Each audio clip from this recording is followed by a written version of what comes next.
A teenager is ripped from his home and forced to serve the most evil empire on earth. He's ordered to eat food sacrificed to idols. He refuses.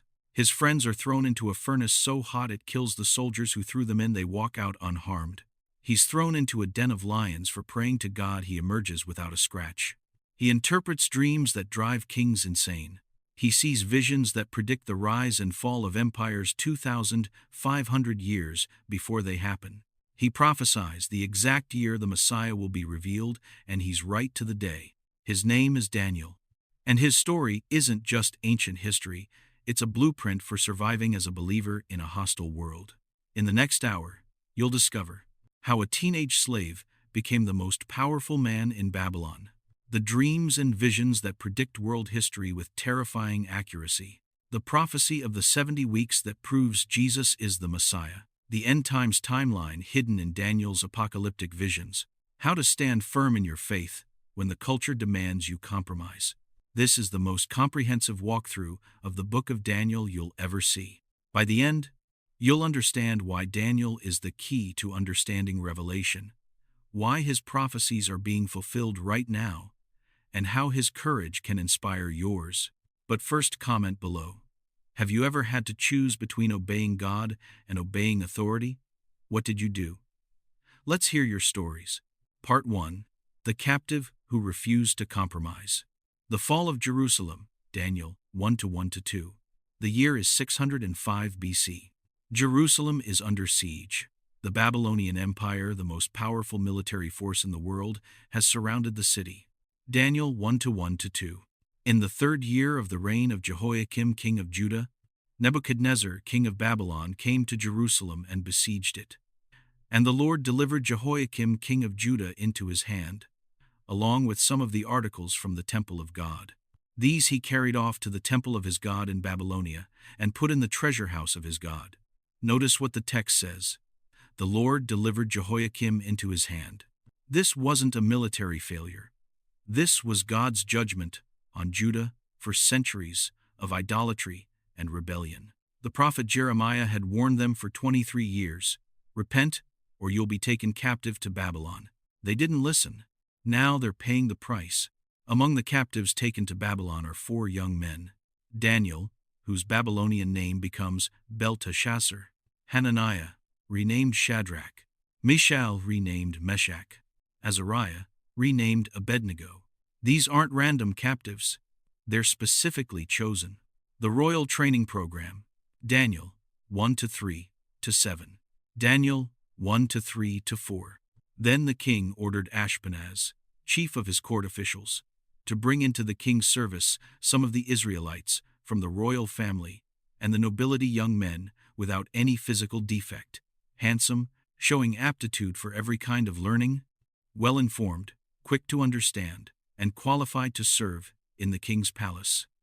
He was to teach them the language and literature of the Babylonians.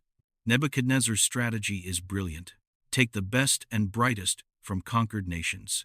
Rename them to erase their Hebrew identity. Re-educate them in Babylonian philosophy and religion. Feed them from the king's table to create loyalty. This isn't just training.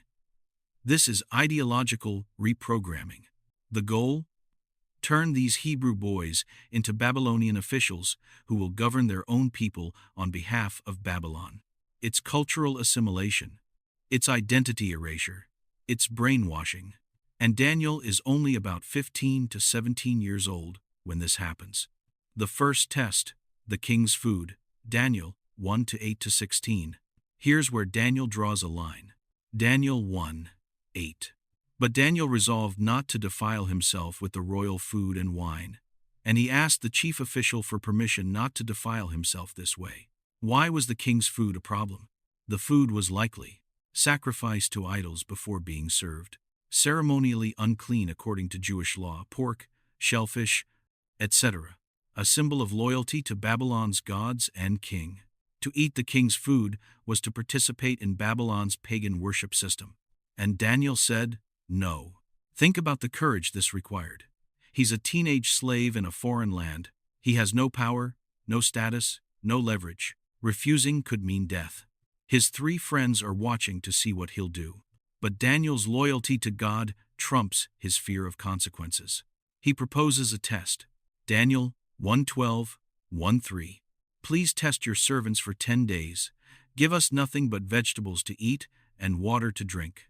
Then compare our appearance with that of the young men who eat the royal food, and treat your servants in accordance with what you see.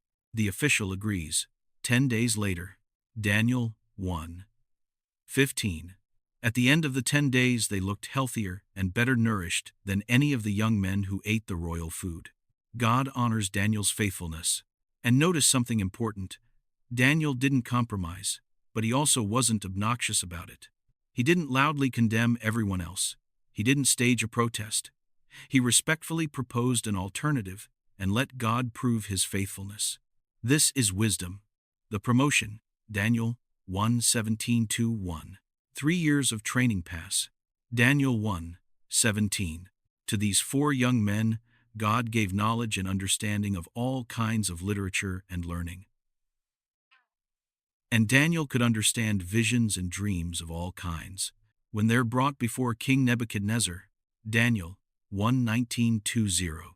The king talked with them, and he found none equal to Daniel, Hananiah, Mishael, and Azariah.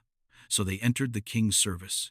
In every matter of wisdom and understanding about which the king questioned them, he found them 10 times better than all the magicians and enchanters in his whole kingdom. 10 times better. Not just pretty good. Not adequate. 10 times better than the best in Babylon. Why? Because God honors those who honor him. Daniel didn't compromise his faith to get ahead. He stood firm, and God elevated him beyond what compromise ever could have achieved. Part 2. Nebuchadnezzar's Dream of Empires. The Dream That Terrified. A King Daniel 2:1-13. Fast forward to year 2 of Nebuchadnezzar's reign, Daniel 2:1. The king has a dream, and it terrifies him. He calls all his wise men, magicians, enchanters, and sorcerers, and says, I had a dream, and I want to know what it means. They reply, Tell us the dream, and we'll interpret it. But Nebuchadnezzar has a better idea. Daniel 2:5. This is what I have firmly decided. If you do not tell me what my dream was and interpret it, I will have you cut into pieces, and your houses turned into piles of rubble. You tell me the dream. Then interpret it. This is genius. Why? Because if they can genuinely access the spiritual realm, they should be able to reveal what he dreamed. If they can't, they're frauds. The wise men protest. Daniel 2:10-11. There is no one on earth who can do what the king asks. No king, however great and mighty, has ever asked such a thing of any magician or enchanter or astrologer. What the king asks is too difficult. No one can reveal it to the king except the gods, and they do not live among humans. Nebuchadnezzar's response? Execute them all. And Daniel, now part of the king's wise men, is on the execution list. Daniel's prayer and God's revelation. Daniel 2:14-3. When Daniel hears about the execution order, he doesn't panic. He asks for time, gathers his 3 friends, and they pray. Daniel 2:17-18.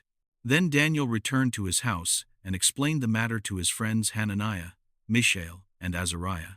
He urged them to plead for mercy from the God of heaven concerning this mystery, so that he and his friends might not be executed with the rest of the wise men of Babylon. That night, God reveals the dream to Daniel. Daniel's response? Worship. Daniel 2:22-3. Praise be to the name of God forever and ever. Wisdom and power are his. He changes times and seasons. He deposes kings and raises up others. He gives wisdom to the wise and knowledge to the discerning. I thank and praise you, God of my ancestors. You have given me wisdom and power. You have made known to me what we asked of you. You have made known to us the dream of the king. This is how you respond when God answers prayer, not by running to take credit, but by pausing to give thanks. The dream revealed. Daniel 2:24-5. Daniel goes to the king and says, Daniel 2:27-8. No wise man, enchanter, magician, or diviner can explain to the king the mystery he has asked about. But there is a God in heaven who reveals mysteries. He has shown King Nebuchadnezzar what will happen in days to come. Here's the dream: a massive statue with head of gold, chest and arms of silver, belly and thighs of bronze, legs of iron, feet partly of iron and partly of baked clay. Then a rock not cut by human hands strikes the statue's feet and the whole thing collapses. The rock becomes a mountain that fills the earth. The interpretation: 4 kingdoms and God's kingdom. Daniel 2:36-4-5. Daniel explains, the head of gold equals Babylon, Nebuchadnezzar's empire. Daniel 2:38. You are that head of gold. Babylon ruled from 605 to 539 BC. The chest and arms of silver equals Medo-Persia, a kingdom that would arise after Babylon. History confirms the Medo-Persian Empire conquered Babylon in 539 BC under Cyrus the Great. The belly and thighs of bronze equals Greece, a third kingdom that would rule over the whole earth.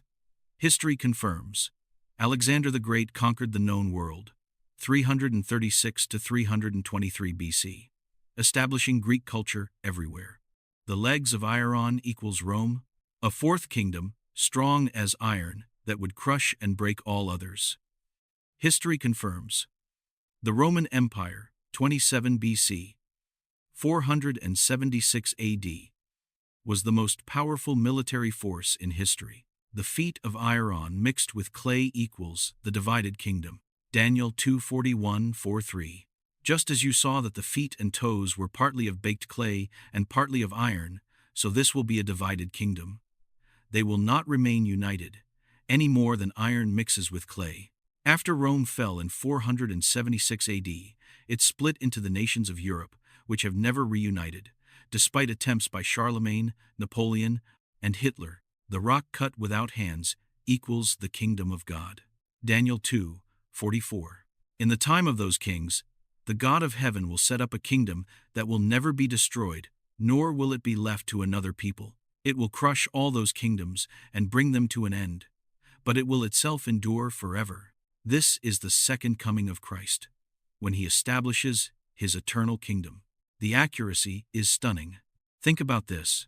In 603 BC, Daniel predicted Babylon would fall, happened in 539 BC. Persia would rise, happened in 539 BC.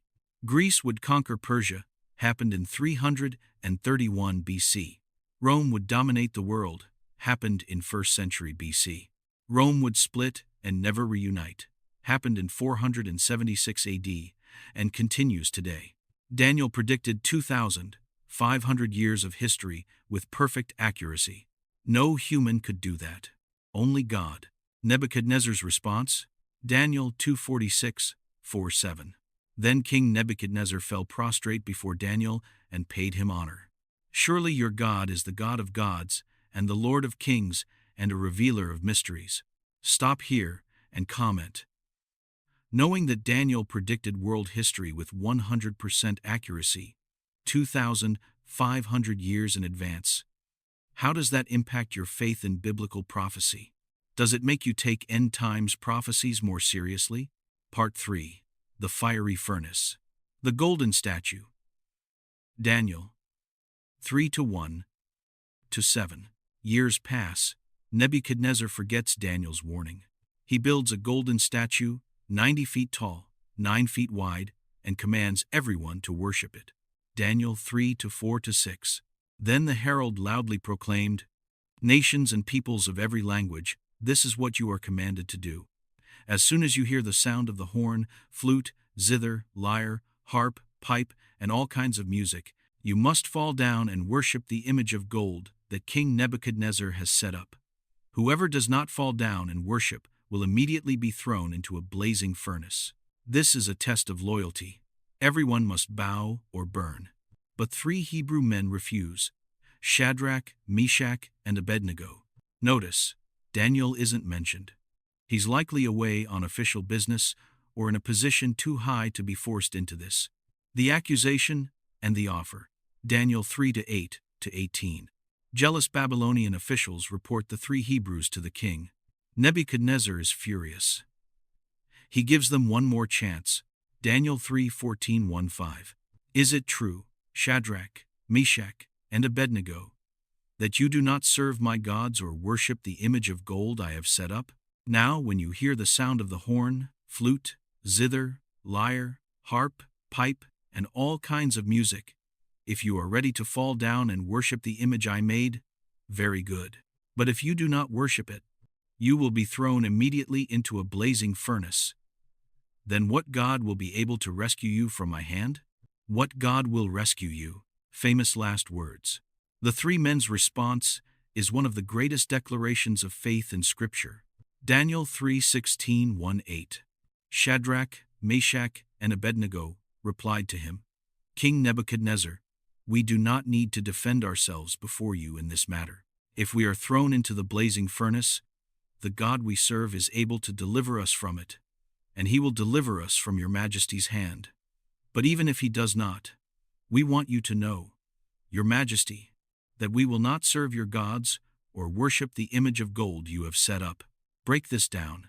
God is able to deliver us, equals we believe he can. He will deliver us, equals we trust he will.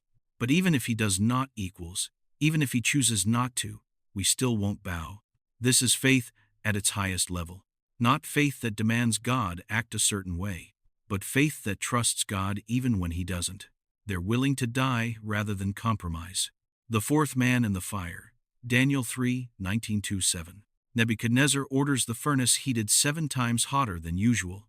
It's so hot that the soldiers who throw them in are killed by the flames. But then something impossible happens. Daniel 3:24-5. Then King Nebuchadnezzar leaped to his feet in amazement and asked his advisers, Weren't there 3 men that we tied up and threw into the fire? They replied, Certainly, your majesty. He said, Look, I see 4 men walking around in the fire, unbound and unharmed, and the 4th looks like a son of the gods. A 4th man, not 3. 4. And the 4th looks like a son of the gods. Who is this 4th person? Most scholars believe it's a theophany, a pre-incarnate appearance of Jesus Christ. God didn't deliver them from the fire. He delivered them through it, and he was with them in the flames. When they emerge, Daniel 3:27. The satraps, prefects, governors, and royal advisers crowded around them.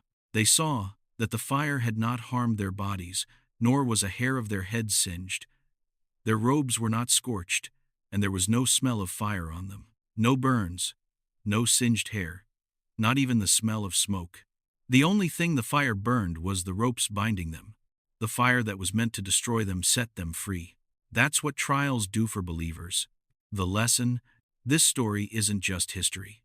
It's a blueprint. 1. Stand firm even when everyone else bows. Peer pressure is real. But truth isn't determined by majority vote. 2. Trust God's ability, but don't demand a specific outcome. God can deliver. But even if he doesn't work things out the way you want, he's still worthy of your worship. 3. God is with you in the fire. He doesn't always remove the trial, but he's always present in it. 4. The fire burns your chains, not your soul. What's meant to destroy you often frees you. Part 4. The writing on the wall. A new king, same pride. Daniel 5:1-4. Fast forward decades. Nebuchadnezzar is dead. His grandson Belshazzar is now king. It's 539 BC. Babylon is under siege by the Persian army. But Belshazzar isn't worried. Babylon's walls are impenetrable, 300 feet high, 80 feet thick, with enough supplies to last 20 years. So he throws a party. Daniel 5:1-4. King Belshazzar gave a great banquet for 1,000 of his nobles and drank wine with them. While Belshazzar was drinking his wine, he gave orders to bring in the gold and silver goblets that Nebuchadnezzar his father had taken from the temple in Jerusalem, so that the king and his nobles, his wives and his concubines, might drink from them. As they drank the wine, they praised the gods of gold and silver, of bronze, iron, wood, and stone. He's using the sacred vessels from God's temple to toast pagan idols. This is deliberate blasphemy. And God responds, the hand that wrote judgment, Daniel 5:5-9. Daniel 5:5. Suddenly the fingers of a human hand appeared and wrote on the plaster of the wall, near the lampstand in the royal palace. The king watched the hand as it wrote. A hand, just a hand. Nobody appears and writes on the wall. The party stops. The music dies. Terror fills the room. Daniel 5:6. His face turned pale, and he was so frightened that his legs became weak and his knees were knocking. The most powerful man in Babylon is reduced to a trembling child. He calls for his wise men. They can't read it. Finally, the queen mother remembers Daniel and recommends him. Daniel's rebuke, Daniel 5:10-23. Daniel is brought in. Belshazzar offers him riches and power if he can interpret the writing. Daniel's response, Daniel 5:17. You may keep your gifts for yourself and give your rewards to someone else. Nevertheless, I will read the writing for the king and tell him what it means. Then Daniel delivers one of the boldest rebukes in Scripture. He reminds Belshazzar of how God humbled Nebuchadnezzar. We'll cover that story in a moment. Then, Daniel 5:22-3. But you, Belshazzar, his son, have not humbled yourself, though you knew all this. Instead, you have set yourself up against the Lord of heaven. You had the goblets from his temple brought to you, and you and your nobles, your wives, and your concubines drank wine from them. You praised the gods of silver and gold, of bronze, iron, wood, and stone, which cannot see or hear or understand. But you did not honor the God who holds in his hand your life and all your ways. God holds in his hand your life. Every breath you take is a gift from God, and you used that breath to mock him. The writing interpreted, Daniel 5:24-8. The writing on the wall, Mene, Tekel, Parson. Daniel interprets, men, numbered, equals, God has numbered the days of your reign and brought it to an end. Tekel, weighed, equals, Parson, divided, equals, your kingdom is divided and given to the Medes and Persians. Visual, words translated, judgment pronounced. That very night, Daniel 5:30. That very night Belshazzar, king of the Babylonians, was slain, and Darius the Mede took over the kingdom at the age of 62. The Persian army had diverted the Euphrates River, entered Babylon through the riverbed under the walls, and conquered the impenetrable city. Belshazzar is killed. Babylon, the head of gold, has fallen, just as Daniel predicted 66 years earlier. Part 5. The Lion's Den. A new empire, sane faithfulness. Daniel 6:1-5. Now, Darius the Mede rules. He appoints 120 satraps to govern the empire, with 3 administrators over them. Daniel, now in his 82nd, is one of the 3. Daniel 6:3.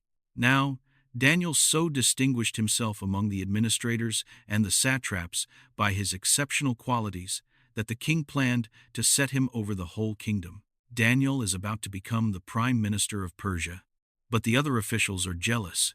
Daniel 6:4.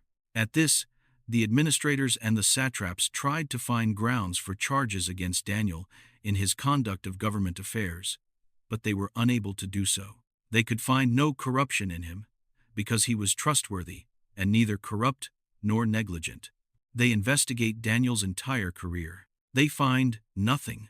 No corruption, no negligence, no scandals, not even a minor violation.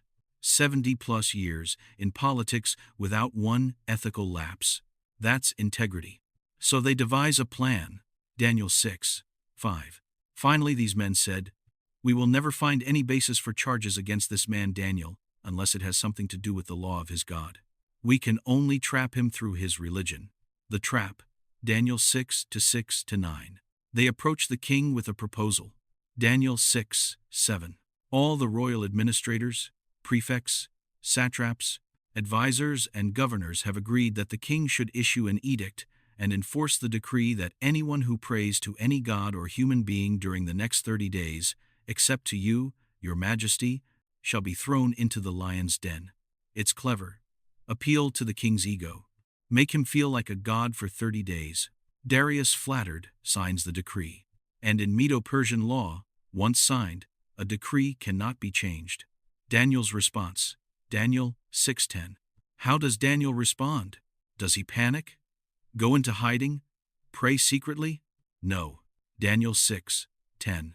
Now, when Daniel learned that the decree had been published, he went home to his upstairs room where the windows opened toward Jerusalem. 3 times a day he got down on his knees and prayed, giving thanks to his God, just as he had done before. Just as he had done before. Daniel doesn't change his routine. He doesn't hide. He doesn't compromise. He kneels at his open window, where anyone can see and prays to God. 3 times a day, just like always. This is civil disobedience done right. Not aggressive or confrontational, not seeking martyrdom for attention, just quiet, consistent faithfulness to God over man's law. Acts 5:29. We must obey God rather than human beings. The trap sprung. Daniel 6:11-1-7. The officials catch Daniel praying and report him to the king. Darius realizes he's been tricked. He's devastated. Daniel is his most trusted advisor. He spends all day trying to find a loophole. There isn't one. At sunset, Daniel is thrown into the lion's den. Darius says to Daniel, Daniel 6:16, May your God, whom you serve continually, rescue you. A stone is placed over the den. The king seals it with his signet ring and the rings of his nobles, making it officially closed. Then Darius goes back to the palace and spends a sleepless night fasting and worrying. The deliverance. Daniel 6:18-3. At dawn, the king rushes to the den. Daniel 6:20. When he came near the den, he called to Daniel in an anguished voice. Daniel, servant of the living God, has your God, whom you serve continually, been able to rescue you from the lions? Daniel's response. Daniel 6:21-2.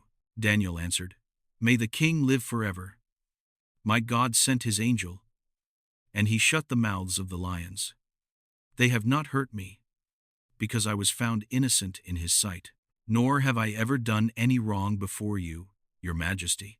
The lions, starving predators kept for executing criminals, didn't touch him. When Daniel is pulled from the den, Daniel 6:23. And when Daniel was lifted from the den, no wound was found on him, because he had trusted in his God. 0 injuries. God shut the mouths of lions. Then Darius orders the conspirators thrown into the den, along with their wives and children. Daniel 6:24. And before they reached the floor of the den, the lions overpowered them and crushed all their bones. The lions weren't tame. They were hungry. God supernaturally protected Daniel. The proclamation. Daniel 6:25-7. Darius issues a new decree. Daniel 6:26-7. I issue a decree that in every part of my kingdom people must fear and reverence the God of Daniel. For he is the living God, and he endures forever. His kingdom will not be destroyed. His dominion will never end. He rescues and he saves. He performs signs and wonders in the heavens and on the earth. He has rescued Daniel from the power of the lions. Because Daniel stood firm, an entire empire heard about the God of Israel. Your faithfulness in trials is a testimony to those watching. Part 6. The Prophetic Visions. The 4 Beasts. Daniel 7. The second half of Daniel shifts from historical narrative to apocalyptic prophecy. In Daniel 7, Daniel sees 4 terrifying beasts rising from the sea. Beast Hashon. Lion with eagle's wings equals Babylon. Beast Hash2. Bear raised up on one side equals Medo-Persia. Beast Hash3. Leopard with 4 wings and 4 heads equals Greece, split into 4 kingdoms after Alexander's death. Beast Hash4. Terrifying beast with iron teeth and 10 horns equals Rome, and a revived Roman Empire in the end times. This vision parallels Daniel 2's statue, but adds detail about the end times. Daniel 7:13-1-4 describes one like a son of man coming with the clouds, a clear reference to Jesus Christ's return. The 70 Weeks Prophecy, Daniel 9:24-7. This is the most important prophecy in Daniel. Daniel prays for Israel's restoration. The angel Gabriel appears and gives him a timeline. Daniel 9:24. 77s are decreed for your people and your holy city to finish transgression, to put an end to sin, to atone for wickedness, to bring in everlasting righteousness, to seal up vision and prophecy, and to anoint the most holy place. 77s equals 70 weeks of years equals 490 years. Daniel 9:25. Know and understand this. From the time the word goes out to restore and rebuild Jerusalem until the Anointed One, the ruler, comes, there will be 7 sevens and 62 sevens. 7 weeks plus 62 weeks equals 69 weeks equals 483 years. From the decree to rebuild Jerusalem, 445 BC, Artaxerxes, to the coming of the Messiah equals 483 years. Sir Robert Anderson calculated this. March 14, 445 BC, decree issued, to April 6, 32 AD Palm Sunday. Jesus' triumphal entry equals exactly 173,880 days. 173,880 days, divided by 360 days, prophetic year, equals exactly 483 years. Daniel predicted the exact day Jesus would present himself as Messiah. Daniel 9:26. After the 62 sevens, the Anointed One will be put to death and will have nothing. Jesus was crucified. Then there's a gap, the church age, before the final 7 years. Daniel 9:27. He will confirm a covenant with many for 1 7. In the middle of the 7, he will put an end to sacrifice and offering, and at the temple he will set up an abomination that causes desolation, until the end that is decreed is poured out on him. The final 7 years equals the tribulation. Halfway through 3.5 years, the Antichrist will break his covenant with Israel, desecrate the temple, and claim to be God. This is the abomination of desolation Jesus warned about in Matthew 24-15.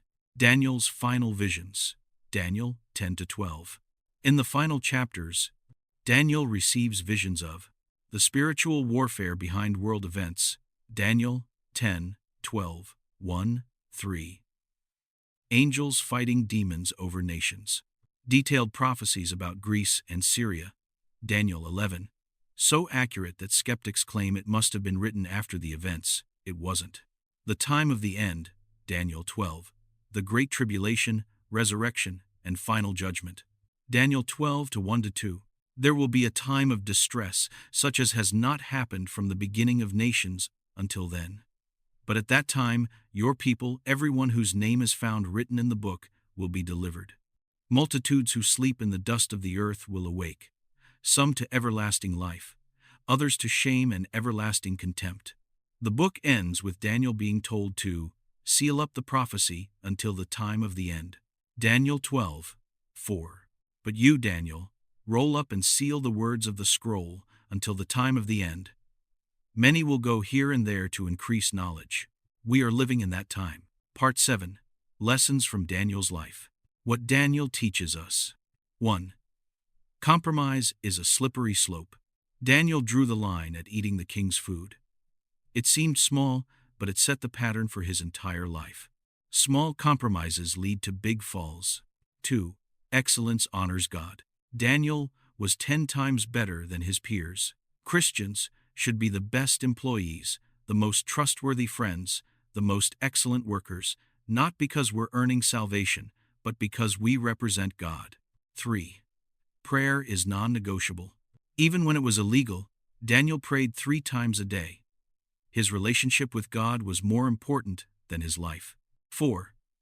God is with you in the fire. Shadrach, Meshach, and Abednego weren't delivered from the furnace, they were delivered through it. God doesn't always remove trials, but He's always present in them. 5. Faithfulness in obscurity leads to influence. Daniel served faithfully for 70-plus years through multiple kings and empires.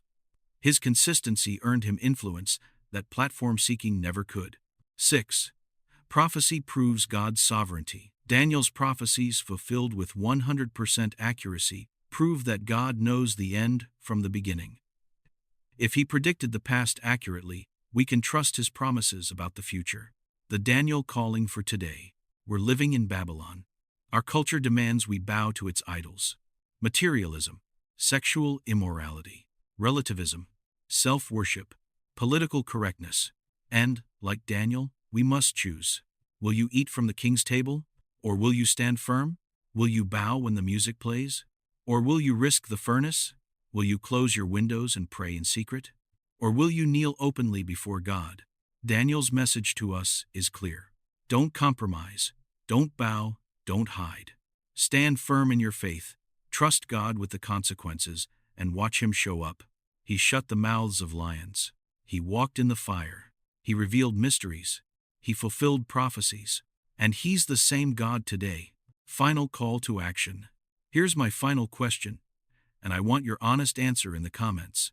What's the one area of your life where you're being pressured to compromise your faith right now? At work? School? Family? Social media? And what are you going to do about it after watching Daniel's story? Daniel was a teenager when he made his first stand. He was in his 80 seconds when he faced the lions. Faithfulness isn't a one-time decision, it's a lifestyle. If this video inspired you to stand firm like Daniel, hit that like button and share it with someone who needs courage to face their own Babylon. Subscribe and turn on notifications, because next week we're diving into the Book of Revelation Explained, the complete end times timeline, and we'll connect Daniel's prophecies directly to John's visions. Remember, Daniel didn't know he'd be rescued from the lions. His friends didn't know they'd survive the furnace. But they stood firm anyway, because faithfulness isn't about knowing the outcome. It's about trusting the one who controls the outcome. But the people that do know their God shall be strong and do exploits. Daniel 11:32, KJV. Know your God. Be strong. Do exploits. Now go be a Daniel in your generation.